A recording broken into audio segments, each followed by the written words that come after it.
The Department of Public Works says the state cannot afford to insure the government buildings under its management. The state is responsible for all claims and losses of state property.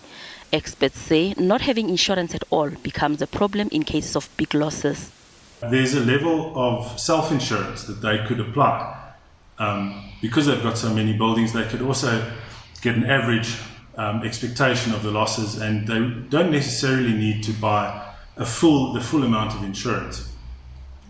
I think the problem comes in is where you start heading into a catastrophe scenario, for example, an earthquake, or what we saw with the July looting, where more than one building is affected at the time. And that is generally the case where even big entities like a government portfolio of buildings does need to have insurance bought externally.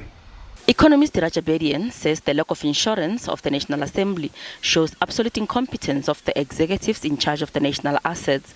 He says officials responsible should be held accountable. The money needed to fix the damage will put pressure on the already strained fiscus. The second element that is very serious is the fiscal risk. Suddenly we have to find 1+ billion rand in the middle of all the other priorities that the nation has. And I can assure you, by the time this restoration is complete, it will be close to 2 billion. And imagine if 2 or 3 of these incidences happen every year, then we have really fiscal stress beyond what we can already cope with. The Department of Public Works says the total value of properties under its management is estimated at 141 billion rand.